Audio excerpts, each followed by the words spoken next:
I had all of these really profound experiences.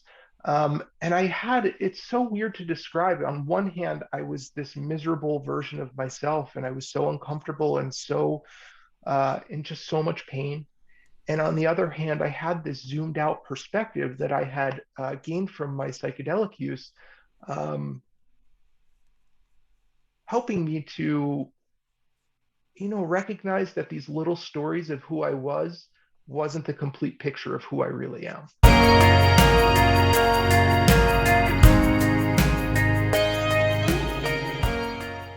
Hello, everyone, and welcome to Permission to Heal. I am Marcy Brockman, and I am thrilled that you are here. Today, I bring you a really special episode.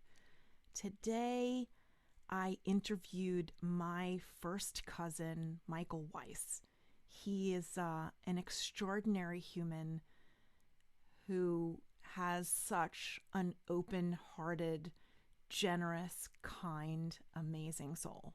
And I love him dearly. And he went through hell and back as a multi-drug addict, trying to mask pain and find a way to feel okay with how he felt on the inside and feel safe, and used drugs like so many do to cover up the soul, psychic, heart pain that he felt. But he turned his life around and did and continues to do the hard work of digging deep within himself to heal all of the different parts of himself, to reparent his inner child, to come into touch and connection with all of the previously slivered off parts of his heart and soul, and reunite them into the healthy, amazing man that he is. Michael was born into our upper middle class Jewish family him in New Jersey, me in New York, and our moms were sisters. My mother was 8 years older than his mom. So we share a pair of maternal grandparents and great grandparents and so on. And Michael hid his addiction for a very long time. He worked hard to graduate college and finish a master's degree in psychology, and had to make a choice: either really die doing what he was doing or find a way to get clean. And he went to an inpatient treatment facility in Pennsylvania, Karen Treatment Centers. You've heard me talk about them before in my Patreon commercials, for lack of a better word.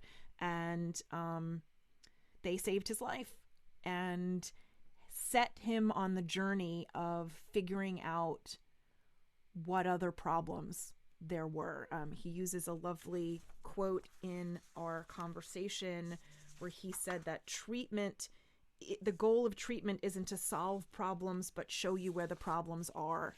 And that's what he learned. He learned where the problems are, and he learned some tools to try to reintegrate his whole heart and his whole soul into his life. And everything that he has learned in the 10 years that he is now in the addiction recovery world as a professional has given him more clarity and more modalities from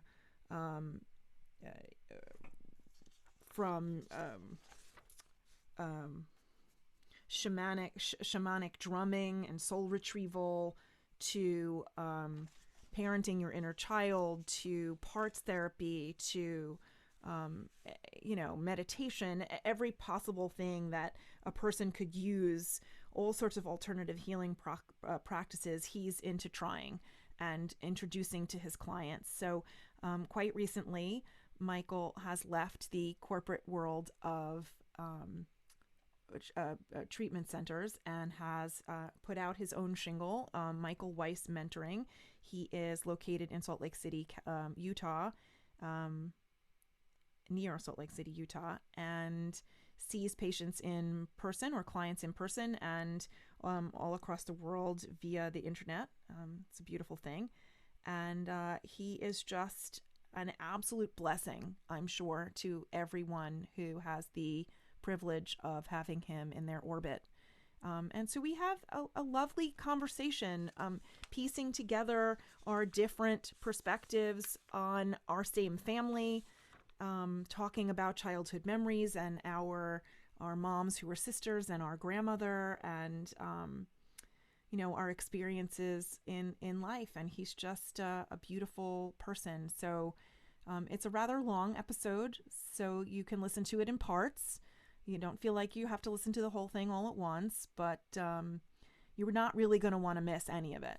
So save your place and keep going, or listen on a long car ride, or take an extra long walk, or wherever it is that you listen to your podcasts. And thank you for joining us. This is an episode that really touched the heart of me and him as well. Brought me to tears a few times, and just really beautiful. So if you like the episode as much as I think you will, please leave us a review. Leave me a review. Please like and share and subscribe. Please share it with your friends. And if you're interested in helping me produce Permission to Heal episodes, if you're interested in helping me publicize Permission to Heal episodes so that more people can be inspired by the work that we're doing, my guests and I, and if you're interested in supporting my mission, please consider subscribing to my Patreon account for the podcast. You can go to patreon.com, patreon.com, and look up Permission to Heal podcast, and it'll be there. You'll get all sorts of perks and swag and all sorts of things for each level of subscription. And I'm making a commitment that a significant 25 to 50% of our proceeds after costs are covered, because I am running in the red every single episode that I make. I pay for this whole thing out of my own pocket, which I'm happy to do. But I'm pledging that 50% of what I make after expenses are paid, I'm going to donate to Karen treatment centers in Pennsylvania and in New York to give scholarships to those who want to change their lives and need their tools to do it. They saved Michael's life. They could have saved my mother's life if she was open to it. But she didn't. She wasn't open to it. The opiate addiction monster had changed her brain enough where she couldn't get past. So thank you for being with us. Thank you for following. Thank you for listening each week and for sharing and being your lovely selves. And remember, you only need your own permission to live your best life. Thanks so much. Okay, so welcome to Permission to Heal, Michael. Thank you. I'm so Thank thrilled you. that you're here. This is like, family. I love this. I know, I am too. I've been excited for this all week. Yeah, it's like a visit. I had somehow in my mind forgot that this week was this week, and I thought this week was last week. I don't know. And it's just insane. And so I was like, what do I have going on Thursday? I don't think I have anything. And I looked at the calendar and I saw your name and I was like, yes! I was so excited. Well, I'm glad you feel that way. I do too. Yay! It was so exciting. So we're here not just to have this little love fest, but we're here to talk about addiction and recovery and intergenerational trauma and your new venture as a addiction counselor in Michael Weiss mentoring. I can't say that well. Michael Weiss mentoring. There we go. You got it. Awesome. So we're first cousins. Our moms are sisters. We shared maternal grandparents. And I think that despite the fact that we have this close familial connection and spent a lot of time together during our formative years, I think our perceptions of that are probably different, as would be normal. We're different people. Of course. I'm 14 years older than you, and I remember carrying your little infant body in my arms, and so I don't remember that, but Of course I'll not. I take was your word for it. so excited when you were born. And because I was only 14, the hospital rules were then that you had to be like 16 or something or 17 to get into the maternity ward and actually see the babies. And so my mother and grandma gave me a pair of grandma's high heels and put makeup on me and dressed me up in an outfit that made me look older so that I could get into the maternity ward and see you as an infant and your mom. And it was this all of this anxiety about it. And I don't think anybody gave a shit. I don't think nobody was carting me at the door. You know, I was going in with my mother and the grandmother of the newborn. Like, it I was a love that story, though. I can totally picture it. it was such a good memory. You know, the two of them were just like all for putzed about the whole thing, you know, like we have to get her in, you know. It was so funny. We were driving to Jersey. We had picked grandma up from work because she was working for that advertising agency in Woodbury at that point. And then we stopped at her house and I changed and then we drove to New Jersey. It was just hilarious. Oh, I love that. Hilarious. Okay, so what I learned about you much later, you were a grown up. You had grown up in, you know, your parents' house. You'd gone to public high school. You'd gone to college. Um, you were in grad school, and then all of a sudden, I hear from my mom, your mom, some combination that implosion. Michael Mhm. is in addiction recovery in an inpatient facility in Pennsylvania. And I all these like shady details, you know, like shh, don't talk about it. We don't know. It's their story. Let's not talk about it. You know, it's like this all this like secret. And my mom and I were like, I hope he's okay. I hope Aunt Marion's okay. I hope Rachel's okay. I hope Uncle Irv's okay. What's going on? What do we know? We knew nothing. And I was just like afraid to ask, you know. Yeah, yeah. Well, I'm really glad that we have the opportunity to do this today because um, I'm really getting tired, and I think a lot of people are getting tired of the stigmatization of addiction. Yeah, And it's something that most people deal with, maybe not with substances, but usually behaviorally. Everybody can identify an addictive pattern that they've been in at some point in their life. Mine just happened to include drugs and alcohol. right. And I think it's important to share these stories. I also think it's important not to get lost in the drama of them. I used to spend a lot of time when I was in early recovery really attaching to that story of who I was and my experiences. And Sure. um, I just learned I'm so much more than that, you know. And Yeah. but this was a big part of what brought me to doing what I'm doing today. And it's interesting because I only have my perspective of what it was like going through that, and I didn't even realize that it was kind of this hush hush secret, um, you know. And I understand everybody trying to be respectful, Sure. of course. But yeah, that was 10 years ago, and things look different now in the world than they did 10 Yeah. years ago in People terms of weren't addiction and talking addiction about mental treatment. illness or mental health or addiction at all. Right, right.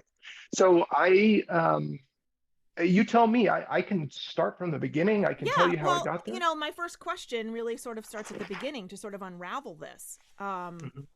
Where are my questions? I lost them. Oh no, here they are. So you know, what a okay. So we are first cousins. We do share grandparents. Um, what was your perception of your childhood or our family or any like intergenerational trauma that you were feeling but didn't know that you were feeling? You know, like I have certain perceptions of our multi-generational family that I'll share. Sure. But I want to hear your take on it. Like, what was your childhood like and what was young Michael like? Yeah. So a lot to unpack there. I mean, I it's, know, right? I grew up in what I would consider an upper middle class Jewish family in the suburbs of New Jersey. Mm-hmm. Um, for the most part, I think I had a pretty normal childhood.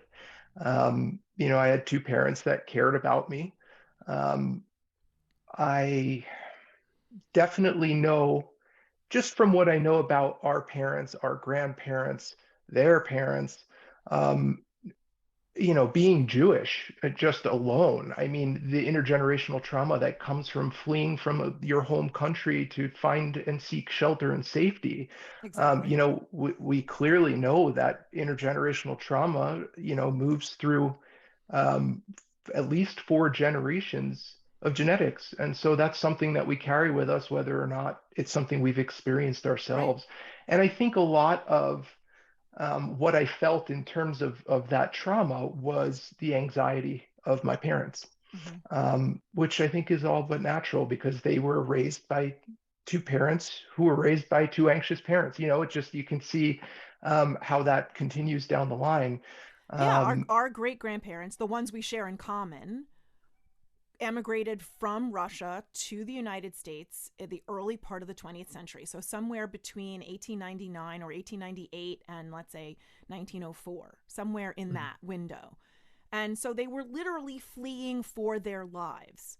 right, They were being segregated and, the whole anti Semitic thing just because they were Jewish. So they come to the United States, brand new country. They probably didn't speak English. Well, I know for sure they didn't speak or write English.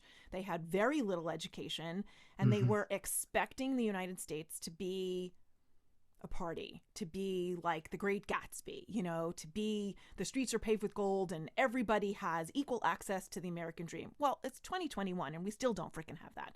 But right, back in the turn of the 19th century into the 20th century, they came over here and were dirt freaking poor, living in tenement housing, first in Massachusetts and Springfield and then in Brooklyn.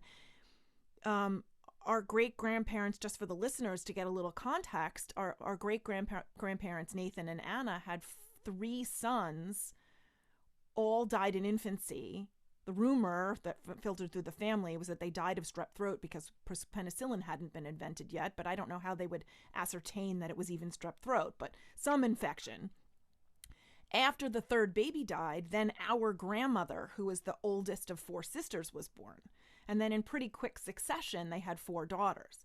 So imagine being raised by parents, immigrant parents who are not native to the language, very little education, dirt freaking poor, 3 dead babies, and now 4 small baby girls.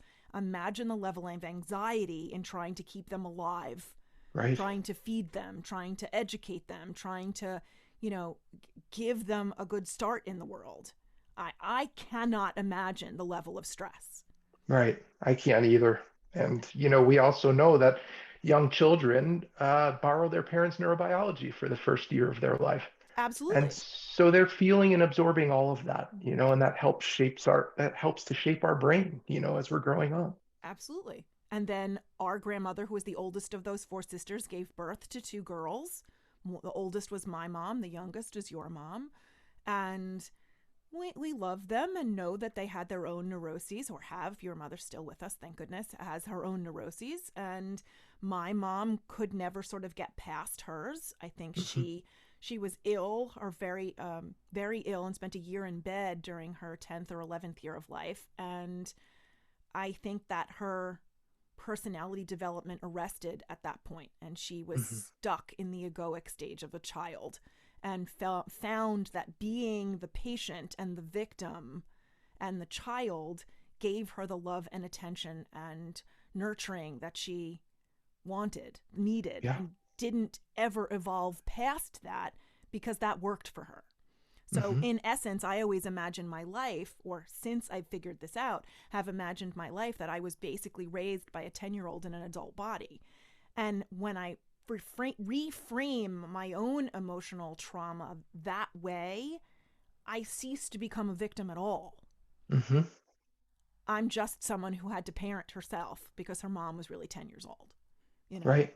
Right. I And then, think, I just think so many of us were raised in the same way, just of course, there is. I don't feel that victim stance that you're talking about. And I feel like every single person I've ever met on this planet is doing the absolute best that they can. So it's not right. a judgment or a blame thing. But I think most of us are lacking some sort of um, emotional support that we Mm-hmm. need as we're growing up because our parents probably lack the same emotional support.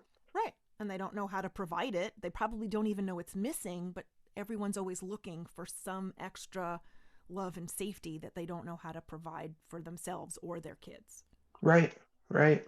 Okay, Yeah. so I interrupted you. So you grew up upper middle class family, New Jersey, Jewish family, loved by your parents.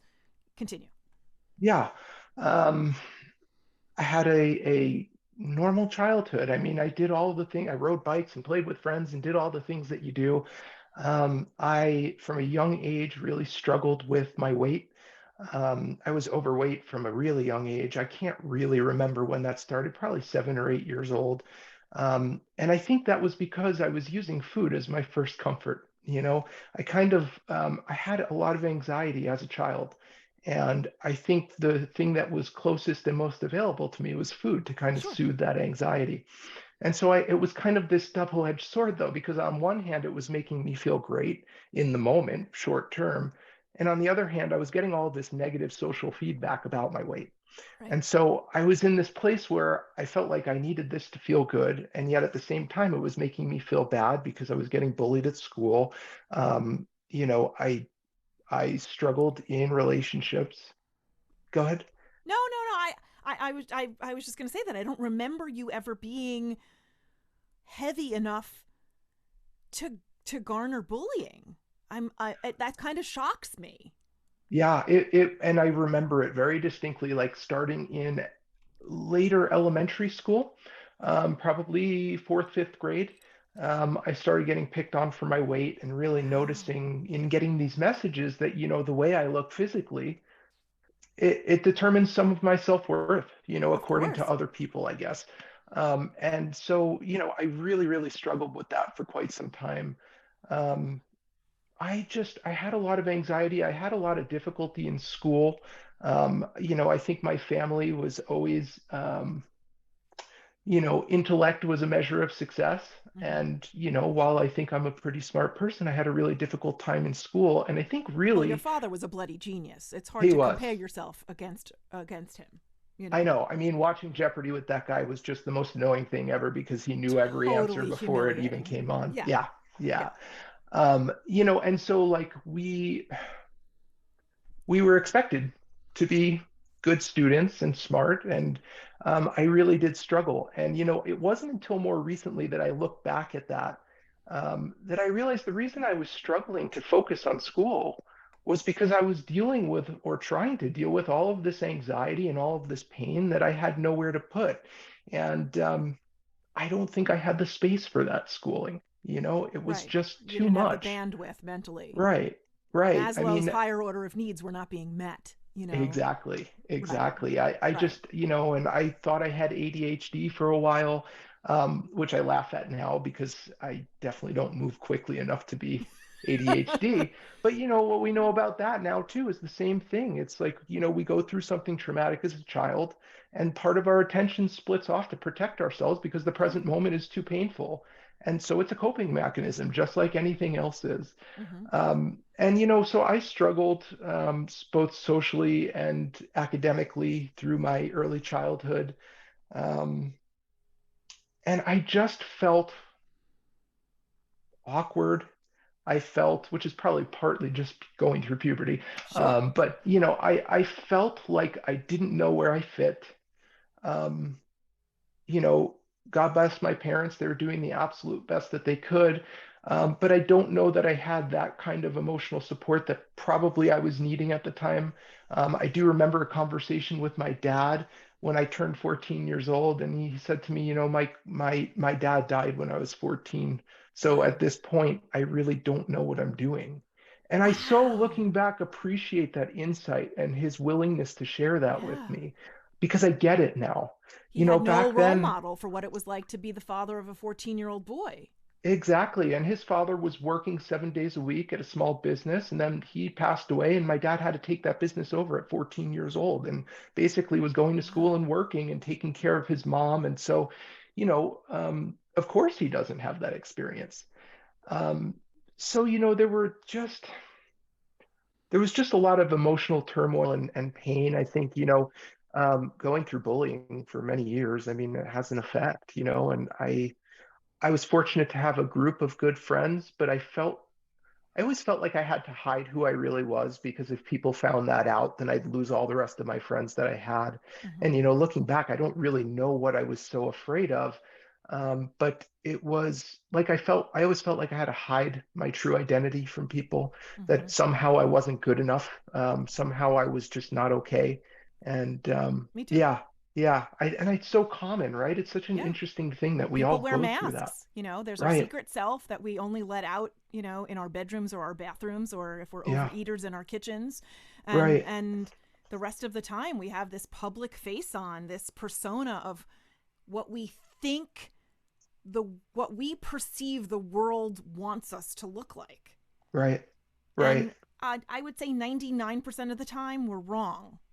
Yep, exactly. Exactly. I know the We don't story. We know can't what always anyone trust those thinks. stories in our head. Exactly. No.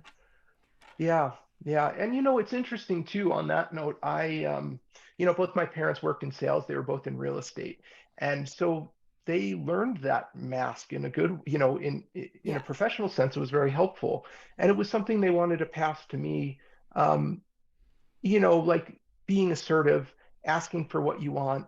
Um, and I even back then I really struggled with being assertive. And so it was like even getting on the phone was a really hard thing for Sure. me.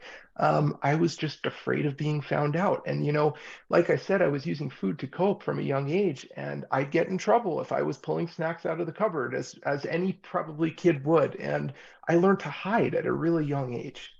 I Were you learned to hide the hiding ways food and candy and snacks and things in your room? all the time. And my mom was really good at trying to feed us healthy food, but healthy food wasn't making me No. feel good when I needed comfort. And so I'd go to school and I'd gorge while I was at school because it was the only place I had access to unhealthy food. Right. Um, Thank you, school lunch program. Um, Right. you know, so Ketchup you is a know, vegetable. yeah, yeah. So are napkins. They're made from plants. You know. Nice. So, that progressed. And then around 13 years old, I remember having my first drink at my friend's house, and having that warm sensation of alcohol running down to my stomach. And all of a sudden, like that voice in my head is a lot quieter. Yeah. Like, wow, okay, so this could be helpful.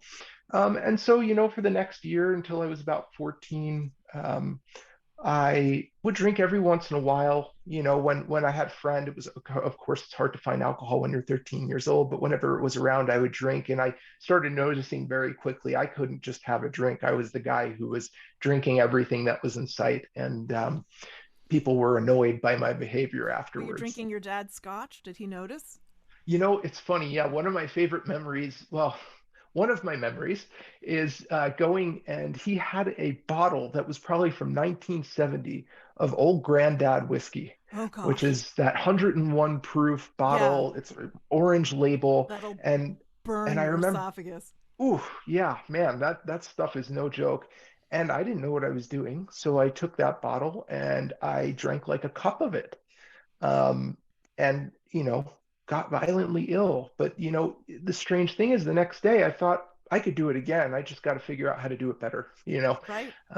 I kind of knew I was in trouble. I think because I knew how good I felt. Like it solved my problem, right? Mm-hmm. My problem was I didn't feel good being who I was. I was anxious being around other people. I felt like I was being judged, and that quieted those voices inside my head.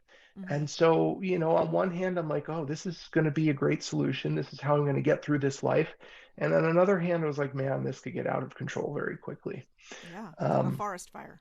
like a forest fire. Yeah. And then, it's interesting. At about 15 years old, um, I discovered pot, and man, that was it. I mean, it was like, a love Cannabis. affair. Yeah. Yeah, it was a love affair. And I, it's a medicine, and it's an important medicine when it's used correctly. Mm-hmm. At the time, I was using it again just to survive, just to be okay, to kind of get out of my head and get out of the anxiety that I had been living in.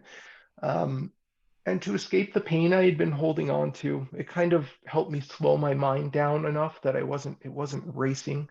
Um, and after I smoked pot for the first time, which interestingly, I did before any of my friends, I you remember the DARE programs in Yeah. school?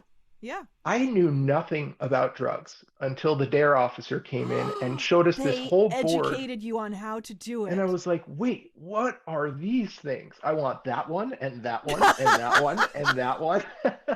As a middle school teacher, when I first started teaching, I was the liaison with the DARE officer. So I'm like, Yeah, this it's this is not helping them. This is no, educating them on what to do, not what not to do. yeah, and that's exactly it. I got a great education on what to do. And so it was interesting. I also was really interested when they would talk about psychedelics. I was like, oh, okay. So they're talking about this thing that can expand your mind and change your perception, but is also really bad. So you shouldn't do it. I'm going to look more into that. And so, with all of this stuff being I may not have been good at school, but I was good at the things I was interested in. As And most of us are. Right, right. And so I took a real interest, and I grew up in the that really slim age where I grew up with the internet, right? So Right. I grew up at the beginning of the internet. And so all of a sudden we went from not being connected to having connections all over the world. And it started slowly, but by the time I was in high school, there were messaging boards up, and AOL was a thing. I Mm-hmm. can't believe AOL was a thing. And I spent my time doing research online about all of these different compounds and how they worked and people's experiences. And I started seeking these things out. None of my friends were doing drugs. I went out and started talking to people that I thought might be able to get these things for me. I found them on my own. The first time I smoked pot, I did it alone. The first time I took mushrooms, I did it alone. The first Wow. time I did heroin, eventually, I did it alone. I was Scary. just, Wasn't it scary? I would you have been know, terrified. I was more terrified of just feeling the way I was feeling, Oh. you know? It was just so uncomfortable that the prospect that there was something that could help me not feel that way was enough to just run with it. Yeah. And First time I I smoked pot, I was with my high school best friend, and we stole joints out of her mother's night table drawer. And we thought this was the perfect crime because her mother couldn't call us out on it without admitting that she had the pot in the first place. pretty brilliant. Did it work? Yeah. Yeah, Nice. we used to steal joints from her mother's night table drawer all the time and go up to the bluff and smoke by the water, and we were idiots and it was crappy pot. I don't even think we got high. We thought we were so badass. It's Oh so my cool. god. So cool. Yeah.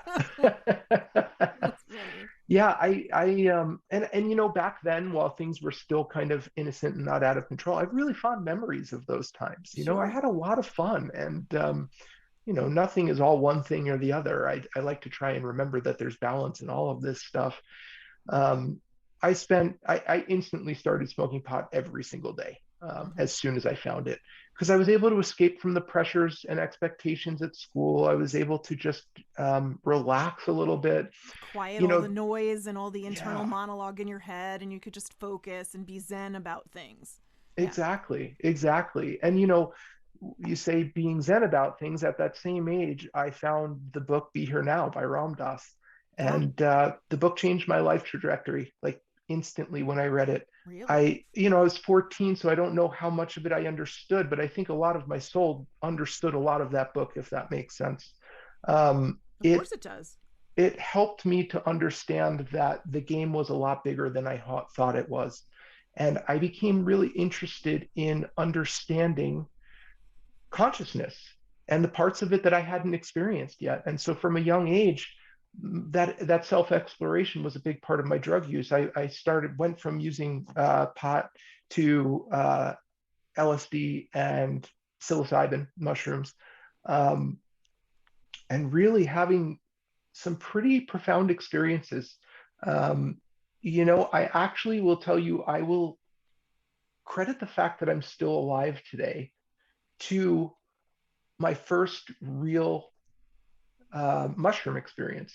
Really? I had an experience of complete ego death where who I thought I was completely dissolved and I merged with the universe. It's kind of ineffable at some point, and so I Sure. can't really describe it, but I had this divine feeling of bliss and purpose that I don't think I would have continued to fight for my life had I not experienced. And Wow. so when people ask me about the most important day of my life, that is the most important day of my life, because it's the only reason I'm sitting here talking to you right now. Wow. And it's also a reason why I'm a proponent for, psychedelic medicine used in a therapeutically appropriate way, because I think it can really be helpful under the right context, the right set and setting. I've heard Um, a lot about this, that there's been a lot of research in microdosing psilocybin as a way of combating stress and anxiety and PTSD, especially PTSD and like combat veterans and so on. And it really radically, like one dose guided with a professional, alters the trajectory forever. 100%, 100%. And the research is just astounding and Yeah, staggering. I mean, MDMA is in phase 3 clinical trials with the right, FDA. It's pretty soon going to be a prescribable medication for PTSD and depression that's medication resistant. Ketamine is widely available now in clinics to help combat suicidality, depression, and PTSD. I'll get into this later, but that's actually some of the work I do is with ketamine clinics and some of the people doing this work, helping to uh, guide them through this process and then help them with integration after they complete their their course of treatment. So anyway, I had all of these really profound experiences. And I had, it's so weird to describe. On one hand, I was this miserable version of myself, and I was so uncomfortable and so in just so much pain. And on the other hand, I had this zoomed out perspective that I had gained from my psychedelic use, um, helping me to, recognize that these little stories of who I wasn't the complete picture of who I really am, you right. know? And so there was balance even there. But, I kept going on. And the interesting thing is the way I found my friends was actually through drug culture. All of a sudden, I had something that I could be friends with people over, that we had in Mm-hmm. common. And so I was the guy smoking a joint outside of the high school with the other people who were smoking pot. And all of a sudden, I had this other family, Right. healthy or otherwise. It was family. And I think at the end of the day, that's really all I was searching for, was a Sure. family where I felt like the version of myself was enough. And I think in many ways I found it in many different people. We have our biological family and we have our family of choice, and that family continues to build today, and it's Sure. been really healing for As me. we evolve, that evolves. Yeah. Exactly, exactly. And so, I also was very much into the jam band scene. I was traveling around the country and seeing Fish. I loved the Grateful Dead. And again, there was another family for me. It was these people who were interested in expanding their perception and following this band around the country and seemingly taking care of each other. It was like this, oh man, okay, here's another group of people that just, they'll take care of me if I need some help. And so I really quickly attached to these groups and spent a lot of time and a lot of money being with these people.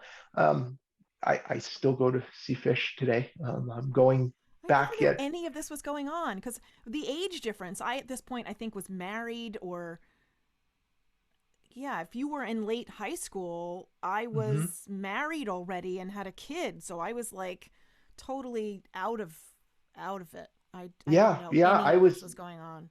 I was cutting school and going on tour, like doing all of this fun And your stuff. And it was parents the didn't know that you were doing that? They had no mm, clue? I couldn't tell you. We'll have to ask them.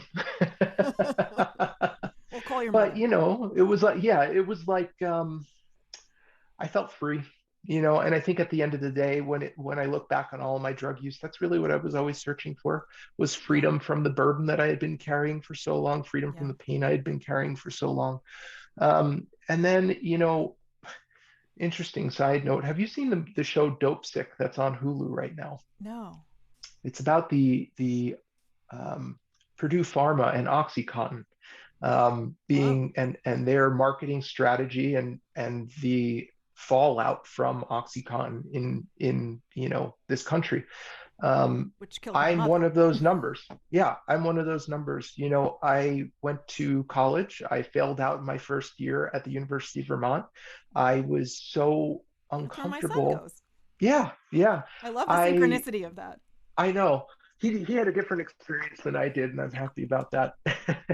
Yeah. But I went and I spent a whole year just Well, it's numbing easy out. to find places and things to numb out with in Burlington. It's Absolutely, it's a very absolutely. granola kind of like cannabis town. It absolutely is. Absolutely. And it was like my people. Like I went Yeah. there and it was like all these pot smoking hippies that followed Fish and like the Grateful Dead. It was like I'm home. I'm It didn't home. occur to me I Yeah. was supposed to be going to school. Right. So Yeah. I Mitchell spent said the to me entire when I first went to go visit him his freshman year, Mitchell, we were walking up and down Church Street in Burlington, and he puts his arm around me and he goes, Mom, this town is the same kind of weird you are. If it wasn't so cold, I'd suggest you move here because you're the same kind of weird as Burlington. I'm like, I love I that. feel at home here, but Yeah. it's too Yeah. freaking cold in the winter. And I Oh, it's like like the 10 cold. months of winter. Yeah. Yeah. Yeah. Yeah, it's nice, but it was too much. And actually, it's the second cloudiest city in the country, I believe. Really? So it's really easy to get depressed there, Mm. um, if you're not getting enough sunlight. Um, but I spent the year just not at all being prepared for being in college. I didn't know Mm-hmm. what I wanted to do. I hadn't figured this school thing out. I was in a ton of pain. I hadn't addressed any of it. And so I failed out of school. Um, at the end of the second semester, I called my parents and told them I thought I had a drug problem. I think I just needed to give them an explanation um, as to Right. why I had failed out of school, and that seemed convenient. Um, Probably true also. for sure, for sure. Little did I know, I would come home and they had me see a therapist who, to this day, informs the work that I do with other people. Because I learned everything that you shouldn't do as a therapist from Oh, from being her patient, um, which is fine. But I essentially got pushed into residential treatment at that point. I was given an ultimatum by my parents, which was led by that therapist. Um, I had zero interest in stopping using because I hadn't found any other way to feel okay. right. Um, And they weren't offering you a path to wellness other than just it, stop, it, exactly, just pointing their stop. finger at you. you Stop. know I That's not remember good for she you. kept telling me, you're no different than your parents. You want the same things that they do, and you need to get over yourself. It's just another person telling me that I'm not okay the way I am. That sucks. I'm so Yeah, sorry. me too, thank you. It was really it was like the last thing I needed, Yeah. to just be told I was wrong again. Right. um And so I got out and then I went to community college to get my grades back on track so I could apply to a 4-year university. And it was at that time when I found both cocaine and Oxycontin for the first time. Um, I can tell you that I hated and still hate cocaine. I hated it and I couldn't not do it. That's how powerfully addictive it is. Really? I hated the way I felt and I could not stop the compulsive act of putting it up my nose. Wow. It's so bizarre. I still can't really wrap my head around it. Um, but I did find OxyContin, and that was a love affair at first sight. Love at first sight. It was the key that fit my lock. You know, it was a warm blanket. It was a soothing voice telling me everything's okay. Wow. I mean, it's the siren song, right? Like Mm-hmm. you don't know you're headed towards the shore, and you just keep following this voice into oblivion. And Wow. um, See, I it's didn't like the way Oxycontin and Vicodin and all of that. I don't like the way that makes me feel. I feel most people very, don't. I feel very uncomfortable. I have images of like unzipping myself and stepping out. Like I really just want it to end. I'm Yeah. grateful. Like I've only had it like post surgery, so I'm grateful for the fact that it made the majority of the physical pain go away. But Hmm. I mentally, emotionally did not like it. Yeah. And when I had my ACL replacement surgery and I said that I really didn't like the Vicodin, the doctor said you cannot rehab this recovery Without it. without it. You Yeah. cannot. It's not physically possible. Hmm. And after my disastrous C-section with Mitchell, there was no way I could handle 6 months of that recovery without it. But I was very careful to take the minimum amount of it that I could get away with because I just hated the way it felt. But for Yeah. me, I love peanut M&Ms and I Yeah, love yeah. cake and brownies and ice cream and large amounts of comfort food. And so Hmm. that's my, Yeah. why weigh what I weigh. I'm right there with you. Peanut M&Ms are my favorite. During the lockdown of the pandemic, I could easily in a weekend eat an entire like pound like family size bag of peanut Hmm. M&Ms laying on the Hmm. couch watching TV. Yeah, I was happier than a clam. It just yeah. satiated all of that anxiety. I'm home, I'm safe, I've got peanut M&Ms. The world could be I'm managed. good. I'm good. I, Anyway, yeah, I I'm totally get derailing your it. story. I'm still No, you derailing your did. You're story. not actually. You're adding to it because I forgot to mention one thing that's also very important. At that time in my life, I developed an eating disorder. I was binging and purging. I needed that comfort food to feel okay, and I didn't want the negative attention my weight was giving me. And so I learned that I could continue to eat out of control and then purge and not have to worry about gaining weight. This actually started earlier than some of this drug use. It was probably around 13 years old. And so again, around every corner, I was just trying to feel okay, you know. Sure. Sure. And and then I found OxyContin, and it was all over. I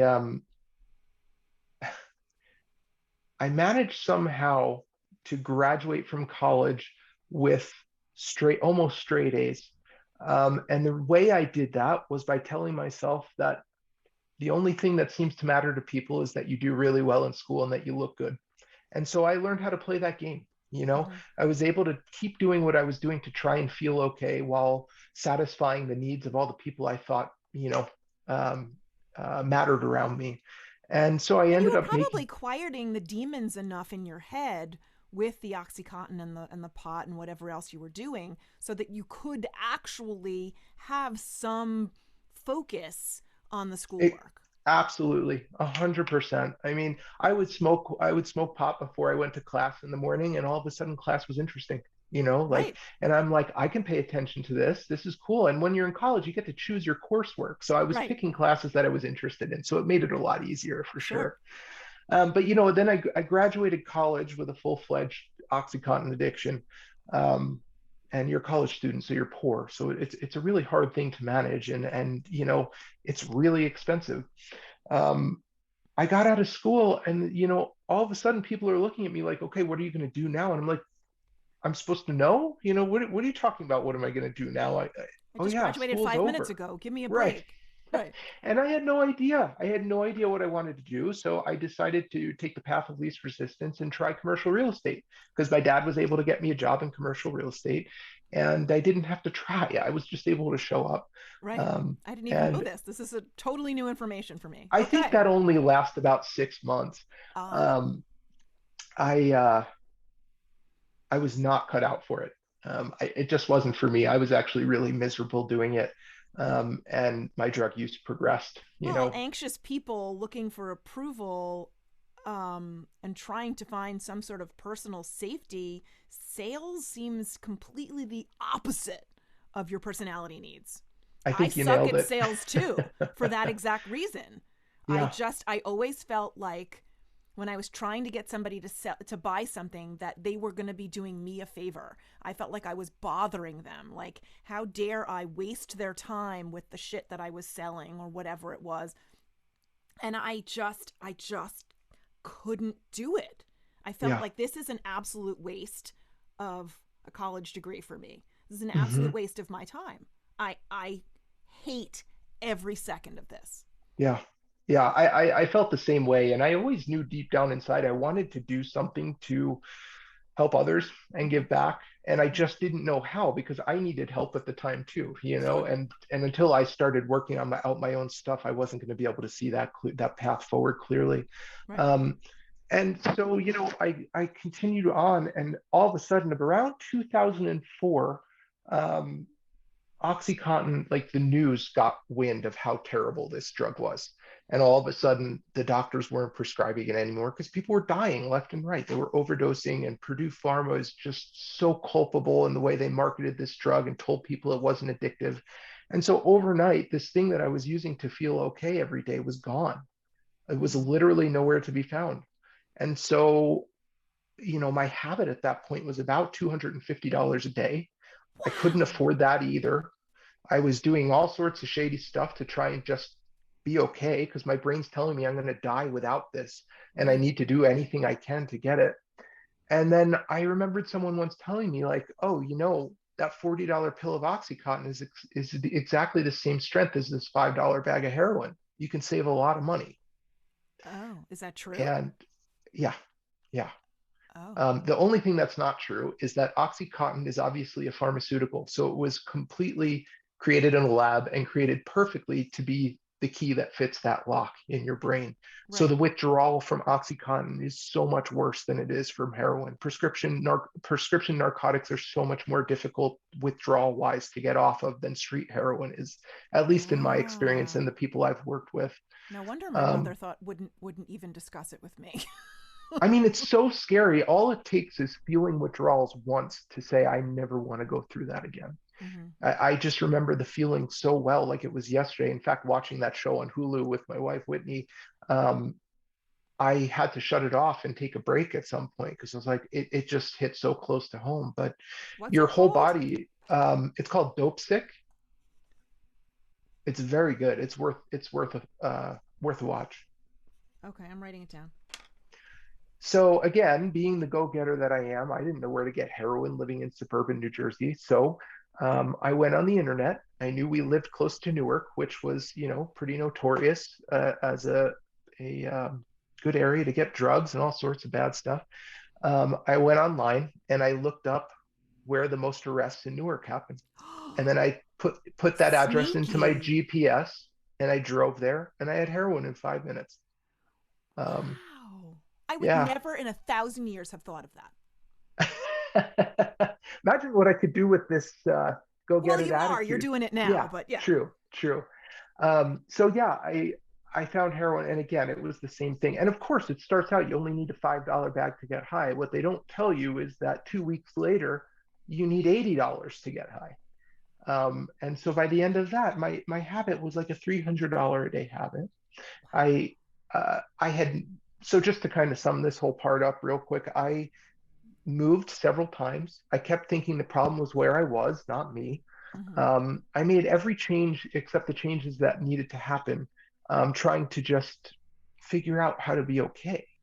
Um, in and out of a couple of really unsuccessful relationships. I wasn't available for a relationship. And so No. I was hiding what was going on. I had been in And relationships they where were people didn't even clueless. totally clueless, which, if you're watching this, I'm really sorry. I was doing the best I could.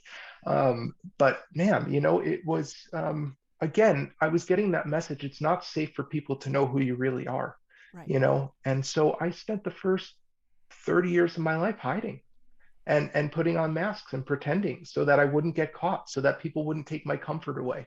Wow. All the meantime, I wasn't comfortable at all. It was just a diversion from the original You were discomfort. just afraid of not getting the safety and the love that you craved. Exactly, That's it. 100%, 100%. Yeah. And so through all those moves and everything, I moved to Colorado for a while. I moved back from Colorado after restarting my heroin addiction there. That was the first time I used intravenous heroin and cocaine, and that was it. Once I found the needle, I was done for, and I spent the next 4 years off and on using. About 2 years before I went into treatment, I decided to get a master's degree in psychology because in my head, I thought the way out of this was through my head. You know, I figured if I get a degree in psychology, I can logically untwist this. I can make myself okay.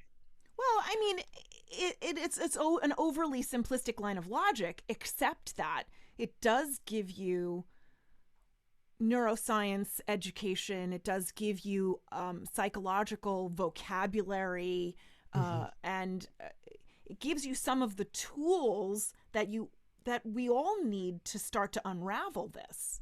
Absolutely, So, absolutely. you know, And I think that it was helpful in that regard. I think what my misconception was that if I logically understood it, then I could stop it. And I I get ended that. up I I get ended that. up finishing school with a needle in my arm. It obviously didn't work, Yeah. and I ended up going to treatment. I called well, that's not true. My family called me and they said, dude, you need some help. Like it's very obvious that you're not doing well. And, I think I was just excited that somebody saw the pain I was in for once.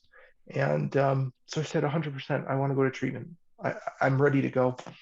And I went to treatment. I spent 4 months at a place called Karen Karen Institute. uh, in Pennsylvania, Hmm. who gave me the foundation I needed to keep moving forward in my life. I really, really appreciate the time that I spent there. I think they do good work. Um, I've actually and donated to them philanthropically multiple times because they saved your life and because a place like that could have saved my mother if she had yeah, agreed to go. And I yeah, think they do amazing work. yeah, And what I would love for this podcast, and I've pledged this on my Patreon page, is that if this podcast ever becomes profitable, and it so far is not because I pay for all of it out of pocket, but if I get Patreon subscribers, I'm going to donate, 25 to 50% of what the podcast earns above costs directly to Karen for scholarships for people who need help recovering. I mean, that's this is awesome. what I want to do, but I can't quite get there yet. So Yeah, yeah, if you're listening, subscribe to the Patreon page and you can help me do that. yeah, yeah, I love that Or just give idea. it directly to them. That's fine too. Yeah, yeah, I believe in what they do. I really do. I think, a person has to be ready, right? Yeah. Like one thing I've learned from working in this industry for a decade and from my own story is that nobody can force anybody to do anything. That we all deserve support and we all deserve to be met where we are. But as soon as you start running your agenda through somebody else's head, there's no chance. There's no chance. No. And Karen, I spent 4 months there, and for the first time in my life, I actually started delving into my trauma. I cried for the first time in a decade, Wow. and I cried a lot. Um, I remember crying and in this group and I said, I don't know what's wrong with me. I feel angry. I feel sad, blah, blah, blah. And the counselor said, you've been a heroin addict for 10 years. I'm just really excited you're feeling anything right now. And I was like, Right. yeah, you're right. This is better than the alternative. Yeah, you were numbing everything out for so long. Everything. And so I spent the next 4 months really doing trauma work. And, the details of which I don't need to get into here. No. But it was stuff that I had been running from for 30 years, stuff that I had been so afraid to look at, Hmm. and it had been so painful that I had pushed it so far down that I didn't even know it was there anymore. Yeah. It's it's funny. I'd heard this the other day. Somebody said, one of the definitions of the word depress is to push down. And as Right. we push things down, we become depressed. It's not surprising. And that's exactly what happened. And our brains may not be thinking about it. You know, Right, you're pushing it down so that you don't have to think about it. And whether right, you're numbing it out with whatever substance or behavior you're doing that with, even if your brain isn't thinking about it, your body is feeling it all the time. 100%.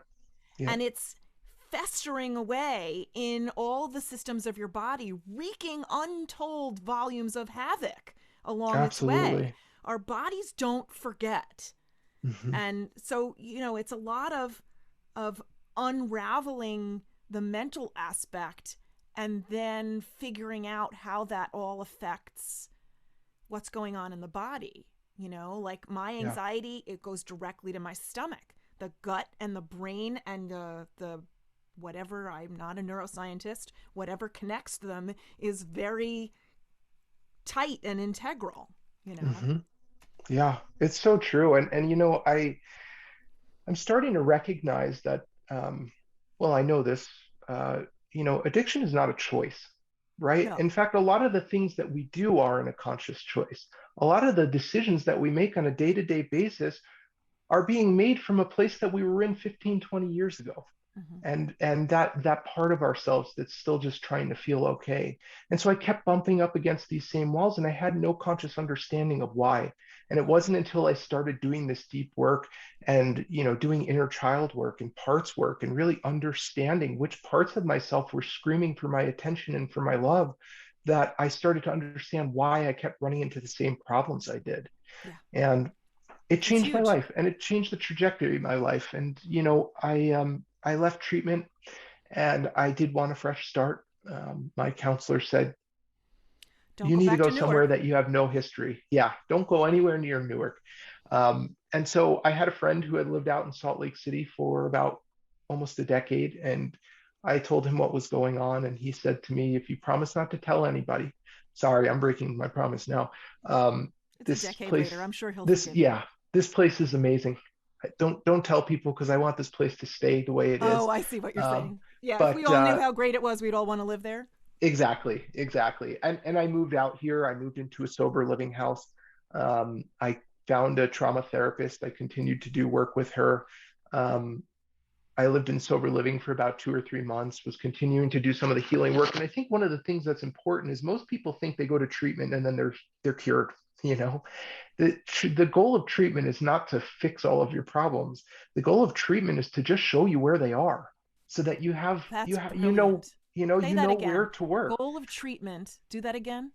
Is not to solve all of your problems, but to just Show you shine the where the light of problems awareness on are. where they are so That's that you know where to look.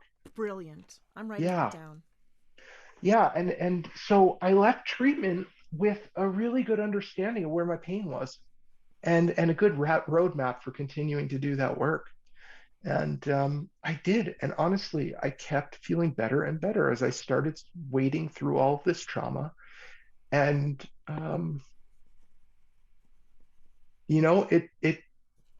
my healing has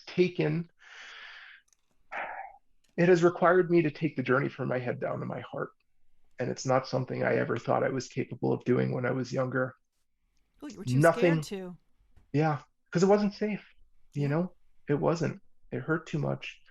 And I am quickly realizing that while my intellect is a great gift and I don't knock it because it's been very helpful, my heart is the greatest gift that I have, and it really has been my heart through which I've been able to heal and through which I've been able to do healing work with other people. And I am just continually now in this process of trying to unshield it. You know, I just think we all grow up and we go through difficult stuff and we put a wall of armor around that thing. Mm-hmm. And pretty soon it gets so tall you can't see behind it anymore. And this whole process of recovery is one of just taking that wall down brick by brick so that I can remember who I really am Yeah. and I can see myself more clearly. And Do you ever read a book called Braving the Wilderness by Brene Brown? I haven't. I haven't. She I've she read The Gifts of talks. Imperfection, but not Yeah, that. I did the Gifts of Imperfection when it was first published, and I just did it for the 10th anniversary, and I went through the whole thing. She did the whole all of the guideposts with her two sisters on her podcast Unlocking Us. It was fabulous. But Braving the Wilderness, I did as an audiobook, and it's all about this. Um Taking off our armor and learning how to live in a vulnerable, open-hearted way, Yes. even if we're standing alone naked in the wilderness. Being Yes. brave enough to show up Hmm. and do our best with open-hearted vulnerability is really the only way we're going to give and receive the love that we crave in this life. 100%. And I don't think many of us get that message growing up. I No. think their vulnerability is a sign of weakness in Mm-hmm. in in a lot of places. And um, I actually, funny story, real quick. When I first got to Salt Lake City and I moved into this sober living, there was a sober softball league. And if you Nice. were to ask me what the hardest part of my early recovery was, I would tell you it was the first game that I played in sober softball. I was so afraid that I was going to strike out playing slow pitch softball that I didn't sleep the night before. I was so afraid And of what was going to happen if you struck out? Was the earth going to it. swallow you whole? It's what it felt like. I thought that, I had to be perfect and good at everything I did. And here I was trying something that I didn't know if I was going to be good at. And was I Wow. going to be made fun of? And Fear it of really failure. was, yeah. And guess what happened? I got up and I struck out. And nothing happened. I And turned you're around and my whole team was laughing and I was like mortified. And then I get closer to them. And they said, "Welcome to the club. Now you can have fun." You know, like right. we've all done it. Like it's okay. That's part of this. And so I really make a conscious effort to try things I might not be good at now.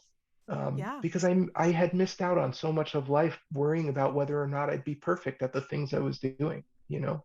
I did the same Um, thing. I was so worried about what other people were going to think of me or the things that I was trying to do or the things that I was interested in that I wasn't letting myself explore what I was curious about. And yeah, at some point in my mid 40s or early 40s, I when I was having epiphany after epiphany after epiphany, um I realized that failure doesn't matter. It just means that that iteration of that you tried wasn't successful. It doesn't say anything negative about me except that I'm not good at that thing yet, whatever that right, is. right, And so, did I like it enough to keep pursuing it? No, then I find something else. If it's yes, then I keep doing it. Like, right, I figured out that failure didn't hurt as much as saying, what if? right. What if I paint that? What if I show someone? What's going to happen? What if I don't paint the thing that I want? What if I don't make that phone call? What if I don't write that book or start this podcast? How am I going to feel? And it was always more regret to say what if than it was to fail. I Yeah, don't give a shit yeah, if I fail. Like, so the yeah. hell what? I You love know? that. That's such a great way of looking at it. I think it's important because otherwise life passes you by and you end up with a ton of regret for the things that you never did. Exactly. It was like the same way when I was dating in between my marriages, and people were like, "Oh my God, I'm so nervous for a first date." And I'm like, why? You literally have nothing to lose. You walk in empty handed. If you leave empty handed, so what? Yeah. You're no worse off than you were before. In fact, you're probably better off because now you know there's one less person on this earth that you're meant to be with. I like it. You're narrowing it down. You're narrowing it down exactly.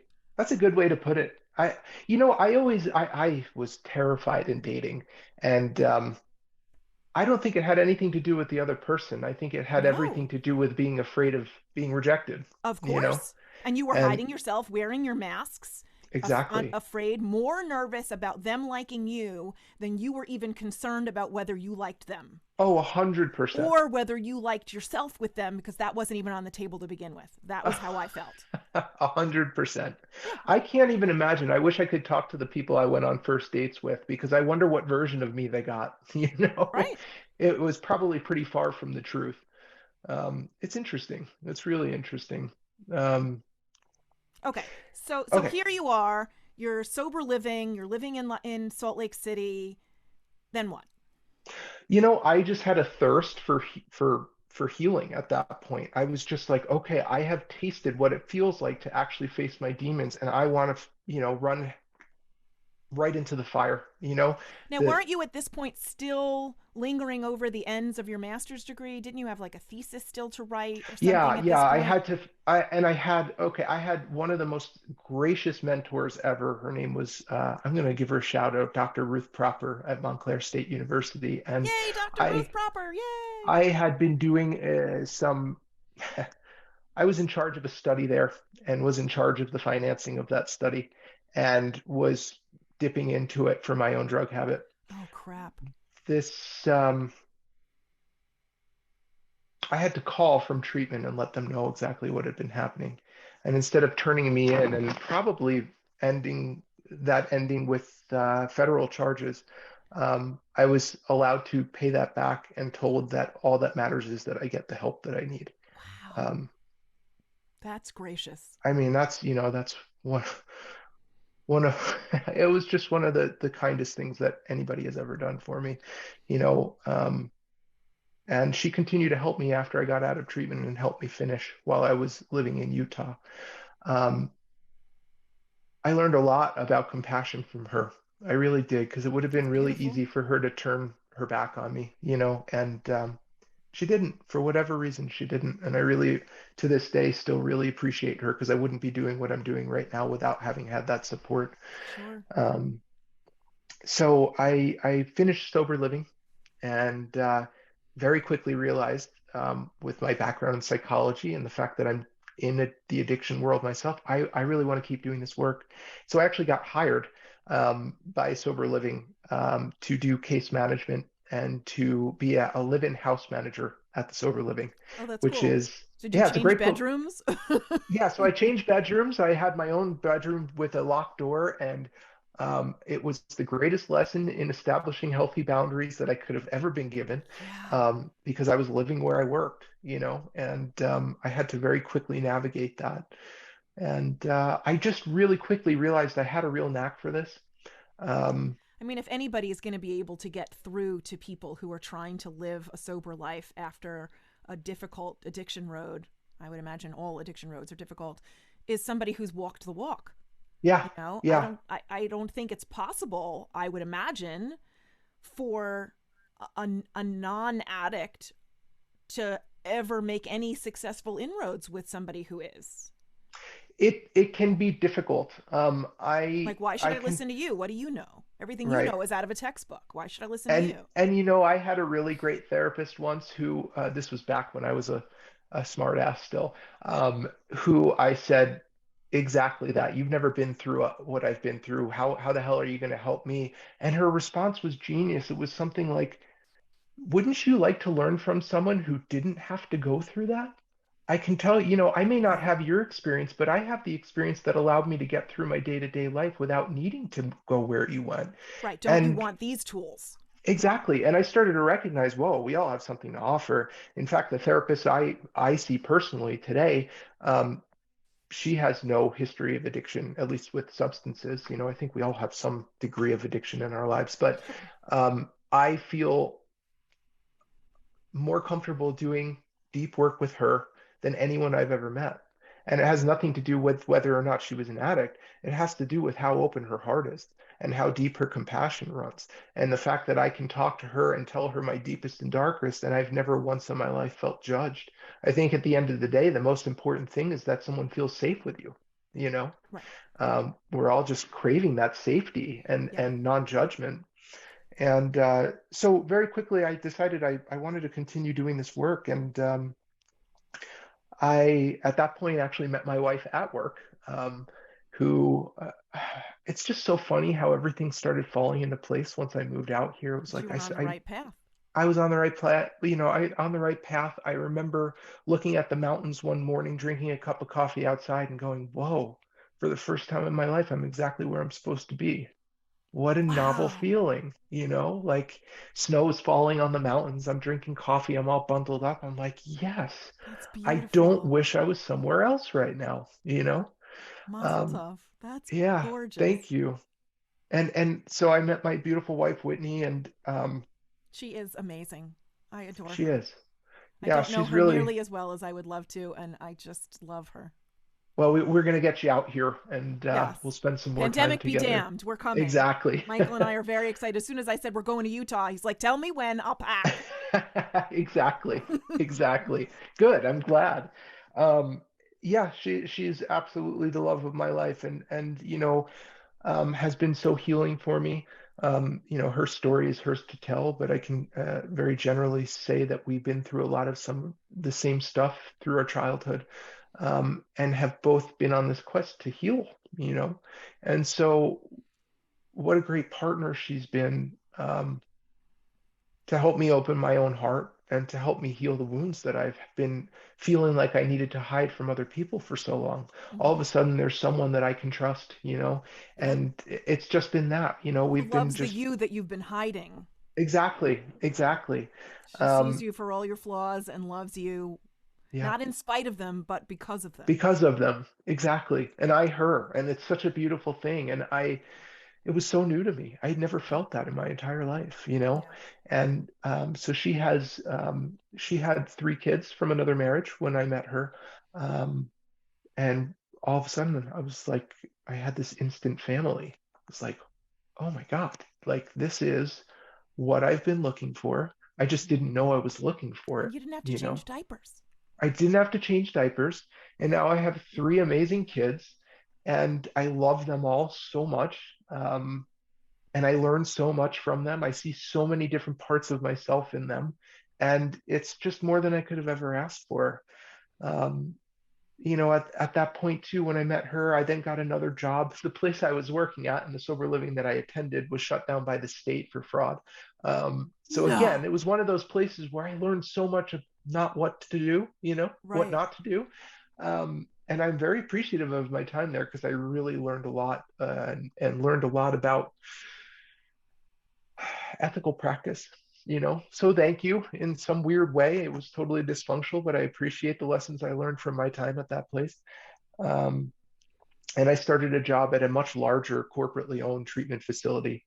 Um, and I was running groups and doing, man, I started out doing transports for them, like driving patients around and taking them to groups. And the greatest thing is that when you're driving a car with 10 patients in it, Yeah. they forget that you're staff.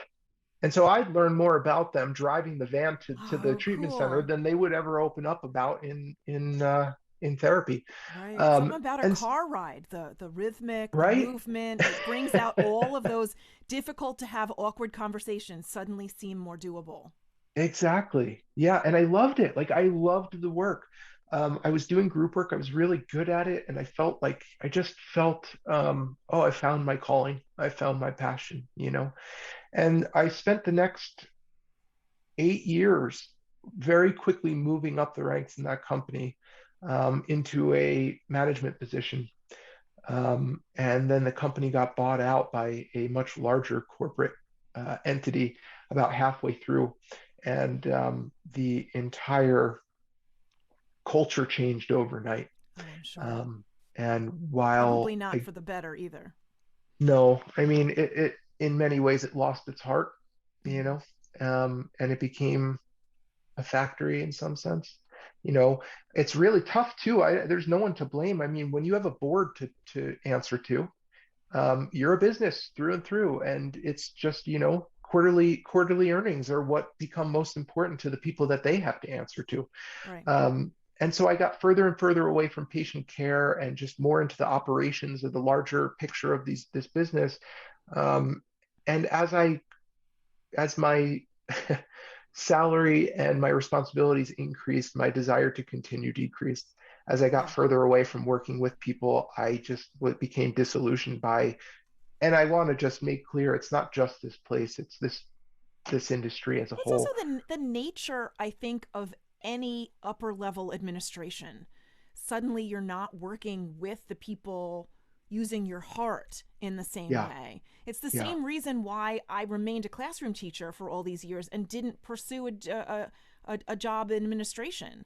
The yeah, last thing I want to do is be a principal of a school. And thank goodness 100%. there are people who do that. I mean, that's just Right. not my wheelhouse. That's just not a thing that's going to use my strengths. To me, I'm the best, the happiest, the most zen in my life when I'm with my students in my classroom. Leave me the fuck alone with them. Close the Yeah, goddamn door, leave me with my teenagers, and let us have a good time. And yeah, we're gonna make magic happen. But yep. the other adults, the administration level grown ups, thank goodness they're there to deal with all that stuff that I don't want to deal with. But, leave me alone. Yeah, I feel the same way. I had to very quickly, because I had a team of people that reported to me at that point, and I decided that if I'm going to do this role, I'm going to do my best to show up for my team in the best way possible, and at least try and affect people's lives in that way, and show up positively for them. Mm-hmm. So for a while that worked, right? But it really, it left me hungry. I wanted what I had and was no longer doing. Um, and again, always having grown up feeling like I wasn't really good enough, or if people found out who I really was, um, that they wouldn't like me or approve of me. I stuck around because I was really afraid to go out on my own Mm-hmm. and feel rejected by doing that. Makes But sense. COVID happened, and a lot of things happened around that time that led me to the decision to leave. Um, my wife and I wanted to leave Salt Lake City, so we moved about an hour away. We're now up in the mountains in a town of about 1,800 people, and we have just horses on our street, and just, we got to live in nature, which is what I always really And you got to connected build with. your dream house from the ground up. We did, That's and now freaking we awesome. we live in 550 square feet of bliss. Like I can clean Wow. my whole house in 20 minutes. It's like the greatest thing in the world, and we have what we need and nothing more. um, I left and I decided, okay, I've done enough of my own healing work. I need to actually put this stuff to the test. I know I have something valuable to offer, and I think Mhm. I can help people. So I'm going to do just that. Um, Forgive me because I feel like I'm all over the place a No, little you're bit. not. You're And totally great. there are a couple of things along the way that I should mention before I talk about the beginning of this business. Along the way, and this is stigmatized too, and I'm saying this purposefully in a public setting because I think it's important. Psychedelic medicine played a very large part of my own recovery story after I went to treatment. I continued to use psychedelic medicine once, twice, once every year or two, in a supervised and in very intentional way to kind of shine that light on those dark spaces that I hadn't been able to move through on my own. Hmm. And I've become an advocate for it. I really have, because I really do believe in its healing potential. I recognize it's not for everyone, that's for sure, but in the right set and setting and with the right supervision and intention, it can change people's lives. Um, I've been very intrigued by this myself because I yeah, feel like there are some dark corners that I haven't yet scratched open. yeah, And I had a friend years ago who was a biochemist and grew or made or whatever the hell his own psychedelic mushrooms and hmm, gave me some, and I was alone. I was single. I wasn't dating anyone. I was the mom of two kids, a single mom of two kids, and I was yeah, like, I can't do this on my own. Like yeah, I was so terrified that I had it of how what my experience was going to be like, and if I was going to need help and how I was going to get it, and like I didn't feel safe doing it by myself. yeah, And it sat in my house hidden for like years. hmm. And then eventually I found it and I was like, yo, yeah, this is just has to go in the garbage, and I threw it out. Um but I would be open to exploring that under the right setting. Yeah, and I mean, honestly, I think you made a wise decision. It's really important to feel safe when you're doing something like that. And especially if it's your first time, it's a really important thing to have somebody who has some experience to help guide you through it. Right. Um, so, and that's becoming more and more available now. I mean, there are therapists that I know all over the country, all over the world, that even though this isn't legal yet, are willing to do this work with people because they recognize how important it is. And the research shows the same thing. Yeah. Its potential has been noted many, many times through scientific study. It's just a matter of jumping through the Time and hoops. advocacy. Yeah. Exactly, exactly. And that's happening. And I'm really excited about that. You know, I think we're moving in the right direction with it. At the same time, I got involved. Whitney's uncle is Lakota and runs a sweat lodge and a Nipi ceremony, or a sweat lodge, for treatment centers up here. I've been doing that for several years now, Wow. and have found a lot of healing in that respect. Um, he has been a great mentor to me too. I love the guy. He's just another person with an open heart. All the Yeah. people that really have made an impact on my life are the ones that have an open heart and are willing to show it. And that was very impactful to me. I spent time studying with another man who does shamanic practice. He does soul retrieval. Yeah, I read Uh, about this in your bio. I don't know what that is. yeah, What is that? so soul retrieval and shamanic drumming. It's a practice. The idea behind this practice, and in the shamanic context, when we go through something traumatic, like a car accident or surgery or trauma from our past, the belief is that a part of ourselves, a part of our soul, actually splits away from us in order to protect itself. And so the idea of soul retrieval work is using a trance-like state to then journey back to find those pieces, those lost pieces of ourselves, and bring them back so we can feel more complete and integrated in our present day life. Um, Wow. it's been, going That on for makes so thousands much of sense to years. me.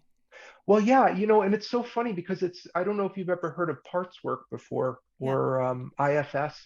All of this parts work, it's exactly the same thing. It's just reconnecting with these parts of ourselves that have left us such a long time ago because they didn't feel safe, and then helping them to feel safe enough to come back so that we can feel more complete, more integrated, more whole in our present day experience.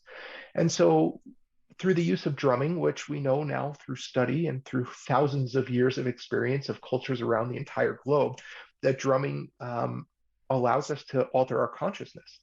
And Really? so, yeah, frequency. I mean, frequency is medicine. It's very powerful. They're studying the use of frequency to kill cancer cells right now. They were able to isolate and kill leukemia cells without harming regular healthy cells, just using the resonant frequency of that leukemia cell. Um, Wow, I never heard this sound, before. yeah, sound is medicine, 100%. And so I started doing this work personally. Um, Wow. and started really seeing changes in my life. I felt more like myself. I felt like those old pieces of myself were coming back, and I felt like um, there wasn't a hole inside of me that needed to be filled as much as there was before. And I got really interested in it because it was working for me. And this wonderful man decided to mentor me and teach me this process of soul retrieval. Um, and so I've taken all of these different interests of mine and experiences I've had in the last 10 years and created a business so that I could share them with people one on one. That's beautiful. And so I also, while I was at that last treatment center that I was working at, I really wanted to be able to create a group so people could experience this drumming because I think, you know, recovery can look like a million different things. And I don't really care what it looks like for someone as long as they can wake up and look in the mirror and say, I'm happy. Exactly. And I'm not this person who believes that abstinence is the only way. I don't believe there is one way. I believe in compassion. I believe in meeting people where they are, and I believe in helping them to make their own lives better than they were the day before. Hmm. And whatever we can do to aid somebody in that process is what I'm interested in. Um, It's wonderful. yeah, I created a group, a shamanic drumming group that I brought into the Now, are treatment all the center. members drumming or at the same time, or is No, somebody else is drumming and everyone's witnessing? What does it look yes. So like? for soul retrieval works, somebody else is drumming for you. The practitioner is drumming. That person is usually laying on the ground with their eyes closed, entering a trance-like state. So we know that when we hit this drum at a certain tempo, it creates a frequency that will alter your consciousness. It will actually shift you into what's known either as an alpha wave brain state or even deeper than that, a theta wave brain state. The alpha wave brain state is sometimes referred to as the flow state. It's a state of deep attention and awareness. People who do extreme sports will know that flow state. It's kind of like if you ever have gone skiing and you have that one perfect run where everything just clicks. You're not thinking, you're not doing anything. It's just all happening. That's that alpha wave state. Can Um, you get it like through creativity, creative things? Like I Yeah, think that I've absolutely. actually on occasion felt that way while painting. Is that Yep. possible? Makes perfect sense. Fly fishing, same thing. Anything where you are so completely in the moment and in what you're doing that you're just focused. Hmm. So absolutely through art. Um, and then even deeper than that is the theta wave brain state, which is, it's that of deep meditation. And I like to kind of describe this state as like the time when you go to lay down to go to sleep at night. Hmm. You're not quite in a deep sleep, but you're not really awake anymore. It's kind of that in between space. Twilight-ish area. Exactly. Yeah. And the beauty of that space is it gives us the opportunity to process things in a way that's different than we normally do. And so I'm able to use this drumming as a vehicle to help people process their trauma um, in a way that might not feel as overwhelming as it does in normal waking consciousness. Wow. And so I brought this drumming in and it worked really well. And so for the past 3 years, I've been bringing it to a bunch of different treatment centers and doing this drumming. And then people who really are interested in it or drawn to it, I can continue to work with them one on one after they leave treatment and do more soul retrieval work specific to them and kind of just be a mentor, be a Mm. support for them as they're navigating their early recovery. Um, one of the things, I don't know if you've ever heard of a man by the name of Dr. Gabor Mate. I don't think He's so. he was a general practitioner, a family doctor from Vancouver, who has been working in addiction for a long time now. And his ideas changed my perception of addiction. He asked this question. He says, my paradigm is the question's not why the addiction, the question is why the pain. That addiction is nothing more than an attempt to solve a problem. Right. And until we figure out what that problem is and and find another way to heal it, we're never going to be able to move through our addictive patterns because they're still serving the purpose of helping us to feel safe.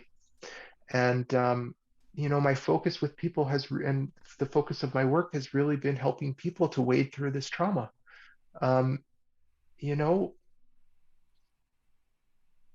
I used to think that drugs were the problem. I thought I went to treatment so that I could stop using drugs. I didn't know why I was even there. It wasn't until after I left that I recognized that no, drugs were not the problem. Mm-hmm. Drugs were just an effect of the problem. They An weren't the cause. ineffective solution to a problem. Exactly. And it's I don't know about you, but public school didn't teach me how emotional intelligence. Like, No, no, it didn't. And I have tried to make it my business, especially in the last since my own the birth of my own enlightenment, shall I say, mhm, my own walk down this healing path. So we're talking like 8 years. I've been trying to use the characters and the circumstances in each of the pieces of literature to teach emotional literacy to my students. I So love I've that. been trying to look at the literature from a mental health lens. Like, well, why did she cheat on her husband? Yeah. What was missing in her life? What was going on?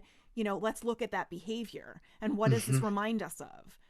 Just today we were talking about we're totally deviating, but just today we were talking about um, character, and we were talking about the Crucible and Hmm. why Abigail Williams would throw her ex-lover's wife under the bus, so to speak, like cry her out as a witch to kill her. Why would she think that her lover would be okay with that? And like, what was she trying to, and her parents had been killed and there was all this trauma and her uncle was mean to her and this was like the first man who was ever nice to her. And Mm. like, what was she was doing anything she could to keep that love, that connection that without him otherwise she would not have. Right. Right. And so it started us on this other long conversation. And, I'm all about, I mean, the whole podcast, Permission to Heal, we're all about wellness journey and healing journeys and figuring out how to give ourselves permission to heal, to explore, to create, to mold ourselves and our lives in whatever healthy, meaningful, joyful way we freaking hell want to do, you know? Yeah. Yeah. I love it. And I'm so grateful that you're interacting with students in that way because it's something that everybody needs. And, there And in aren't many. between, I'm taking time away and we're tapping and we're doing yoga and we're doing Yeah. stretching and we're doing meditative exercises and I'm bringing them TED Talks about various things, Like, I'm not a therapist. I tell them I'm not a therapist. I'm a practicing healing person like everyone else. Yeah. But if you can be introduced to some of these modalities that may or may not work for you, if you like it, go do more of it on your own. But if you've never heard of it before, you don't know it's out there. Right. So maybe Right. this will work for you, Yeah. So Exactly. No, I love that. I always talk to the people that I'm working with. Well, when I was working in inpatient treatment, I would tell them, use this experience as an experiment. Go into right, everything with an open mind, knowing that some of it's not going to be for you, but all you have to do is find one or two things that is for you, right, that are for you, and that's all it takes. We mm, just got to find something. So it's so cool to be able to introduce people to modalities and therapies that they're not already right, involved with. It's so cool, and that's why I love bringing this into treatment centers. It's something different, and it gets right to the heart of things. Right. I watch people process stuff that they've been afraid to talk about in therapy for years. And it's because it doesn't, it's a right brain process. Mm-hmm. You get through all of that left brain analytical, I got to keep my mouth shut, I have to protect this. Somehow it overrides all of that and gets you into a state of mind that allows you to just be with whatever shows up. And it's been really powerful. That's It's really extraordinary. cool. Yeah. And so I've been doing that. I've been doing mentoring. I work with families as well. A lot of my work starts before somebody actually enters treatment. Again, I believe every single person on this planet deserves support, and it doesn't matter where they are in their addictive process. I've worked with people for a long time before they ever decided they wanted to stop. And it was just knowing that there was somebody out there that wasn't judging them and caring for them and supporting them that was enough to keep them going until they were ready. Mm-hmm. So I do a lot of early intervention work. I help when it's appropriate to get people to services, supportive services when they need it. And then I work with a lot of people after they leave treatment who want to continue doing this deep work. Because the I got journey's out of never done. exactly, exactly. Yeah. And I went to AA after I got out of treatment because I was told that's what you have to do or you will die. Your 12 And steps, yes. right. And that scared me enough that I got my ass to a meeting every day for the first year of treatment or for the first year of my early recovery. Um, AA saved Michael's life. He was like third generation morbid alcoholic yeah, and knew at some point that, it's his story, but he just knew at some point it was either he stopped and got sober or he was going to die. yeah, And exactly. and he started going to meetings and he went Yeah. as often as necessary, and he's more than 10 years sober now. So, Yeah. yeah. Yeah. And in many ways it works. Like I credit AA to giving me that foundation of that first year that allowed me to springboard, Mm-hmm. forward. And I don't know without that social support that I would have made it without it. I think the thing that was tough for me and the thing that I know now to be true is that AA, just like many other institutions in many ways, is trauma phobic. They are afraid of actually dealing with trauma. And so you have a lot of traumatized people who haven't actually done healing around that, that have decided that without AA, I'm going to die. And Mm-hmm. because I'm going to die without it, that means you're going to die too if you stop coming. Right. And so I realized that my work just had to keep moving forward. I like the 12-step program. I think it's helpful. It really helped me quite a bit, but I knew there was more work to be done after my work there. So I've been doing that's where I've been spending a lot of my time is running groups with treatment centers and working with people one-on-one, doing a lot of soul retrieval work, shamanic drumming work, introducing people to new stuff. That's what I love doing It's is beautiful. hey, this isn't for me, but maybe it's for you. Maybe this is why I saw this the other day.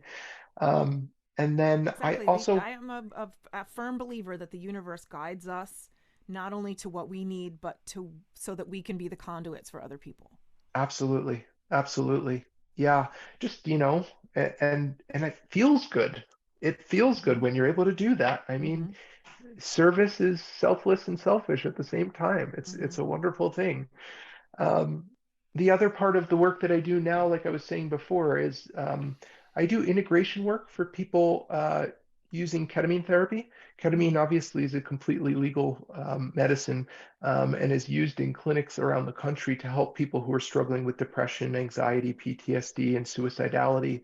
Um, some of these clinics do it very well, others don't. We know through research that this has to be done in conjunction with psychotherapy to really be effective in the long term. A lot of these clinics just stick people in a room, give them ketamine, and send them on their way. And while they have enough of a physiological reset of their brain that sometimes they can snap out of depression, um, there's a lot of lost opportunity when it's done that way. So I work with people who are doing ketamine therapy. I work with them before they go in to help them set intention and get clear about what their work is. I'll then sit with them while they're actually taking the medicine and use shamanic drumming to help them get to a really grounded and centered place, Wow. and help them to really focus their work while they're on that medicine. And then work with them to do integration work after they're completed so that they can actually incorporate the things they learned from these experiences into their day-to-day life and put them to use in a practical way. So That's fabulous. it's been great. It's been really great. Yeah. You have a lot of success with your clients with that, I would imagine. I do. I mean, not just me. I can just talk about numbers in general. We know that ketamine can be a very, very effective tool for people who are struggling with depression, especially medication resistant depression. Mm-hmm. Um, a lot of it's all trauma. I really do believe that. Yeah. I see some people who will say that they've been diagnosed with bipolar disorder only to find out that they have a ton of unresolved trauma, Mm-hmm. and their manic episodes are attempts to just feel okay and not focus on any one thing for too long. Mm-hmm. Yeah. It's all trauma work at the end of the day, and I think ketamine and psychedelic medicines in general are really useful tools for a self-exploration and working through some of this trauma. Um, so it has been very successful, and I've watched people really take part in their own healing, which is my favorite thing. I hate people looking across from me and thinking that I'm the expert in their life because I'm not, right? Right. We're all the experts of our own life. Sometimes we just need a little bit of guidance to get to to get to that place inside of ourselves that we can trust. Um, so I actively get to watch people participate in their own healing today, and that's the most exciting part of this work. That's why I love what I do every day. So yeah, That's extraordinary. yeah, Wow. My cousin, look at you. I know. I'm so happy to share this with you. It's I appreciate the opportunity to do this, You're and welcome. This is but wonderful. I love that we get to connect in this way too. It's really Yeah. exciting, special. Yeah, I agree. I agree. Yeah. Because there's so much that even the closest friends or the closest family don't talk about. Hmm. And I wouldn't say that we were particularly close. Hmm. I love you, and if you needed me, I would be there like white on rice and as fast as my legs could carry me. But I don't have enough connection, enough deep, authentic connection, open-hearted, vulnerable connection with my family and my close friends that I need. And I Hmm. know that I have to work on that. That's a thing Yeah. I have to work on. I'm very get lost in my head, and I start like turning in on myself a little bit to get all the things done that I need to do. I'm very task oriented, and then I forget to reach outside of myself to, like, I keep saying I'm going to call your mother, and I haven't in I can't even tell you how long. Yeah. Um, it's just my brain. It's just my behavior pattern, whatever it is. I totally forgot what I was going to say.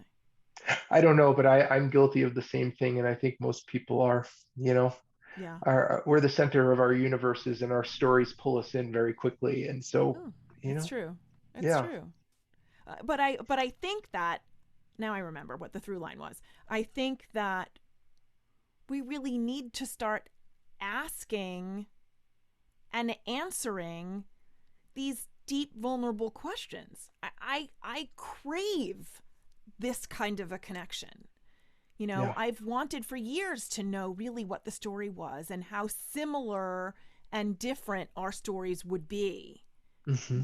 And I would love to get your sister in on this. I mean, maybe not for the podcast, but I would love to get your sister in on this combination, because as first cousins, we have this like front row seat from birth and share the same web of traumatic BS that's been Hmm. handed down in a Hmm. way that no one else on the planet has. Right. You know, I don't have a biological sibling, so it's not like I could ask them. And um, my dad's not a great source, and my mom's not here, so not that she was a good source while she was here. Anyway, um, yeah, I think that it's would be so much better for all of our happiness and well-being and so on to be able to have the wholehearted connections that we have. You I know, think you're right. I think just those connections are healing in and of themselves. absolutely, they create empathy and compassion, which we need. Exactly, exactly. Like And biochemically, I had a doctor Dr. Jeste, who was on the podcast 3 weeks ago, was talking about, he's a neuroscientist, a neuropsychiatrist in Hmm. California, in San Diego, UC San Diego. And he has been doing studies for years and years and years and years. He's a geriatric neuropsychiatrist. And so they have clinically found that deep, wholehearted connections, empathy, volunteering, being consistently involved with things that bring you joy, that bring you meaning, that bring you close with your friends and family within a community of artists or athletes or whatever. You want to go play bridge, play bridge. You want to go be in a choir, play, whatever. That it Hmm. actually slows down the degeneration of the brain cells as Mm. we age, Wow. so that we retain more of our mental faculties. It increases circulation and all those good things and in our body, so that we literally can arrest and or slow aging.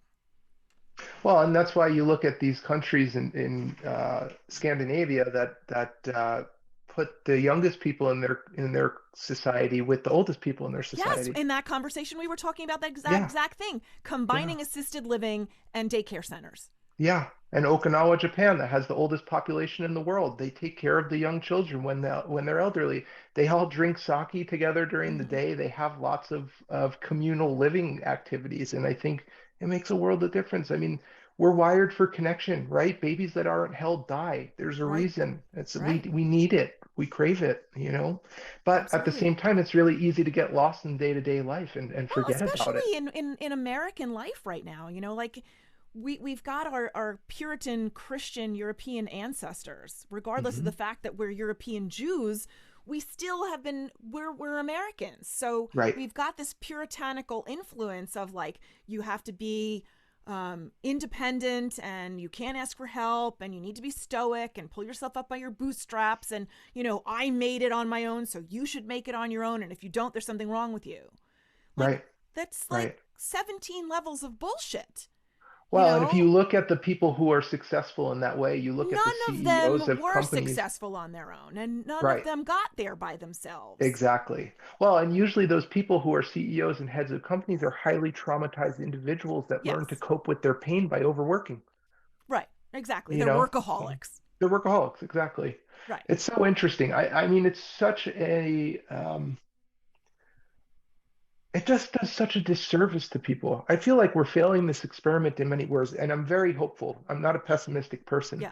but I feel like a lot of the things we're doing and telling ourselves are just not working anymore, and we're seeing the fallout of that. Yeah. Yeah. And I think the pandemic has not only exacerbated that in a thousand ways, but also illuminated it in a thousand Yeah, ways. So yeah, now we're having these conversations that are so long overdue. And I think it's opening up people's consciousness, their minds, their hearts, mhm, to see how much emotional, psychic, physical pain we're all in, and right, that we need each other to fix it, right, heal it, right. to hold space with it, to put a loving arm around it and say, you know what? I'm there too. Yeah, Let's do this together. you're right. And the only way to do that is to have these conversations. Yes, that's It's it. where it all starts. That's it. The beginning and end Yeah, of everything. yeah, This was amazing. yeah. Thank you. I love this. I love this. I love you. I'm so proud of you. I think you're doing such amazing things. And the people who are lucky enough to have you in their orbit are just blessed from the heavens. Thank you so much. I really, really appreciate that. I love you too, and you've always been someone I've admired and respected, and I love what you're doing with this podcast. I think this is, one of those ways to expose people to something that maybe they're not familiar with, and I think that's so important. I don't think we get a lot of that in our culture, and No, not enough. we're in the age of information, but there's so much of it that's irrelevant to us actually healing, that it's easy to get lost in bullshit. And Yeah. And you know, every other thing that goes past my newsfeed on Instagram or whatever, they're swearing our product, our service is the one thing that will cure everything that you. not everything can be the singular answer that I'm looking for. No, I mean, but consumerism, I mean, the Oh, capitalistic society we live in is designed to create addiction. It's right. designed to tell us that we need things that are going to make us happy that ultimately don't. So we keep chasing that and spending more money to do it, you I know? know. The system's not failing, it's doing exactly what it's supposed to. Right, right. You know? We just have to make sure that we each understand that we have the choice about whether we're going to buy into it or not. Exactly. Exactly. Yep. So let's just do the 6 quick questions, shall Sure. we? Okay. Let's do it. So, what 6 words would you use to describe yourself? 6 words. Any parts of speech, doesn't matter. Okay. The 6 words I would use to describe myself: caring, open hearted, compassionate, inquisitive, thoughtful, and absent minded. Nice. I think it's a family trait. Absolutely. What's your favorite way to spend a day? Drinking coffee, looking at the mountains. No. I mean, it's not bad. You know, I love I love the fall here and I love the spring. Um, I never thought I was this kind of person until we moved up here, but being outside with Whitney and the kids, having the kids over and doing yard work together, like it's that simple. I absolutely love it. Or going hiking and camping. I mean, anything, just being up here in the mountains is healing and just being Those outside. pictures that I think she shared on Instagram a few weeks Yeah, ago, you were all splitting yeah. logs and raking and doing all sorts of stuff. And I was like, I don't like doing any of those things, but that looks fun. It's good. It's really good. I didn't think I liked it either until I started doing it. I'm like, I could get into this. And now I have no choice because the house isn't going to take care of itself. So, No, no, definitely not. Definitely not. Now, this one might be dicey in light of the conversation we just had, but what is your favorite childhood memory? hmm. When you say childhood, Any um, point younger than you are now? Any point younger than 20? I don't know. It's okay. arbitrary.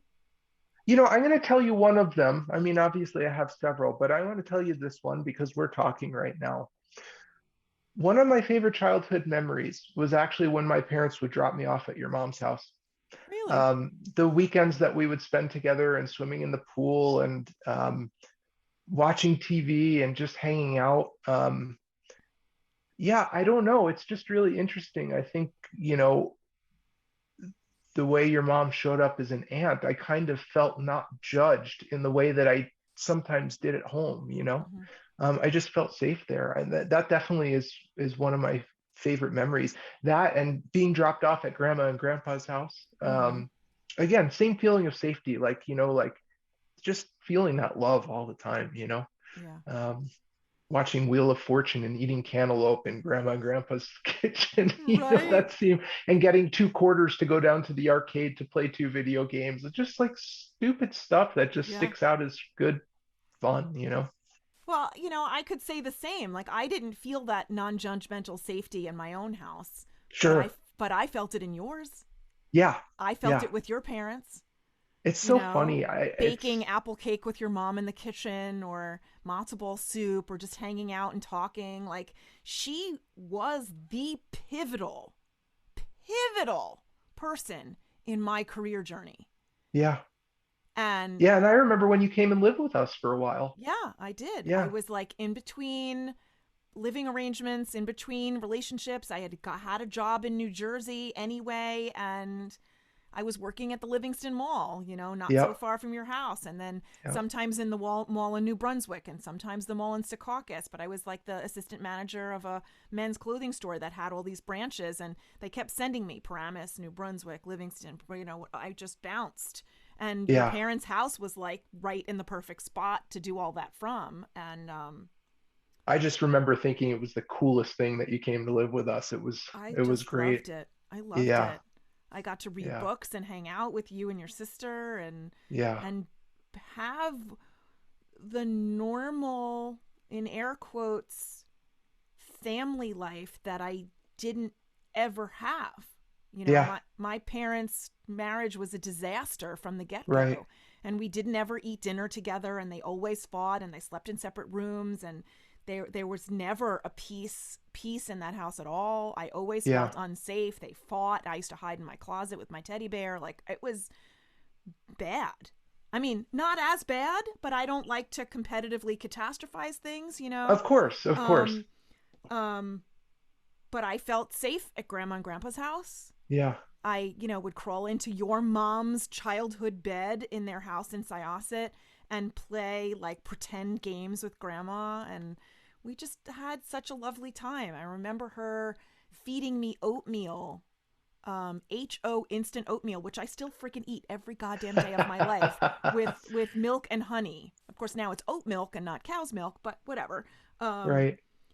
and every single time I eat a bowl of oatmeal, I think of Grandma telling me Oh, the that's so Rapunzel cool. story while feeding me in her yellow and green kitchen in that house in Syosset. I remember that ugly green carpet your parents had in the Oh, whole it was living room awful. and dining room in the house, and running around with you as a toddler in what felt like an indoor playground because the green grass kind of thing. And I just had all these wonderful memories. It was just, it's wonderful that we each had our grandparents and each other's parents' houses to go to, you know? Absolutely. Absolutely. Yeah, it's really cool. As we're talking about this, I just need to mention it because I love it so much.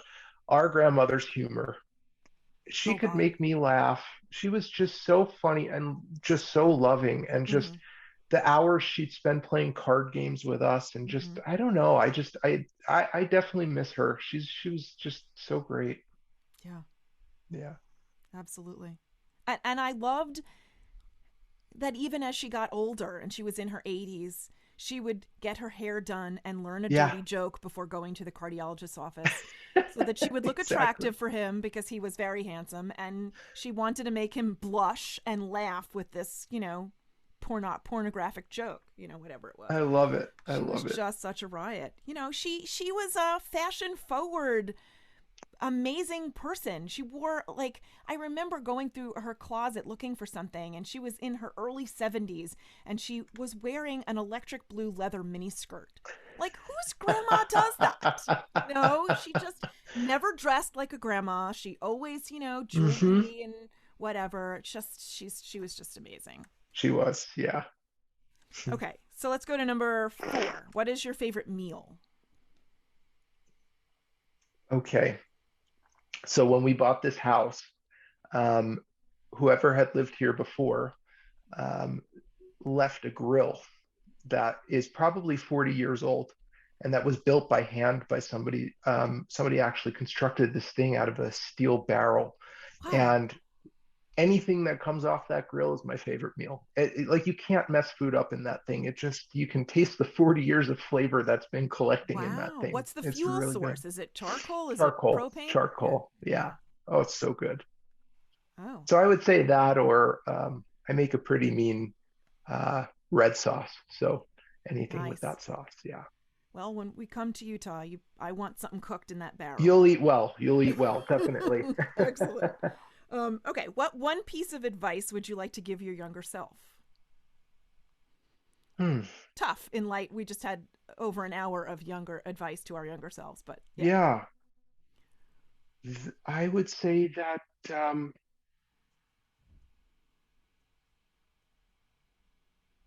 that you're doing a good job, you know, Mm, that you're enough beautiful. and that you're doing a good job. Yeah. Would you have believed yourself if you somehow could have your older self talk to your younger self? Do you think the Well, 14-year-old Michael would have believed you? the 14-year-old Michael was very cynical and had a hard time trusting people. But in the parts work therapy that I'm doing right now, that's exactly what we're doing. Is I'm going back and talking to these younger parts of myself, and it really makes a difference. I don't understand how it works. I just know that it has had an Oh, effect. it absolutely works. Yeah. About a year ago, 2 years ago, it was in the middle of writing my book, and I was meditating more regularly than I seem to find time to now. And I had, in the middle of a meditation, I had a vision of myself as a 50-year-old talking to the 8-year-old Marcy and hugging her and Mm. saying, I know what you're feeling now, but you actually are loved Yeah. Yeah. and you always will be. I And mean, that's so healing. It's so so healing. powerful. And I had this vision of myself hugging my little girl self. And Mm. since then, I've just felt better about it. Yeah. Yeah. That's amazing. Mm. I can't explain it technically, but that's what happened. Yeah. Okay, last one. What is one thing you would most like to change about the world? Oh, one.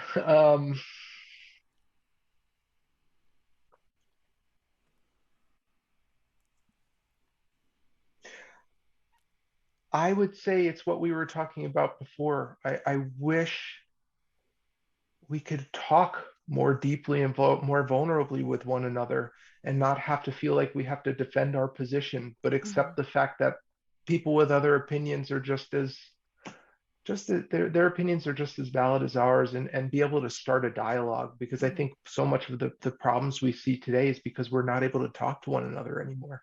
Right. I think Yeah, we have less of an ability to talk to each other than we did 40 years ago or even I 20 years agree. ago. I agree. Yeah. And it's so divisive. It keeps us separated, and I mean, it keeps us controllable in one way or another, but Sure. it keeps us stuck. Yeah. Yeah. So Brilliant. true. Well, thank you so much for doing this with me and for Oh, you're being so here welcome. and for Absolutely. joining our my permission to heal family. It's Yeah. wonderful. Thank you for having me. I love you so much, and I really appreciate your time and everything you're doing and all this good stuff you're putting out into the world. And um, yeah, just let me know how I can be of service. If there's anything I can do to help, I'd be happy to. Excellent.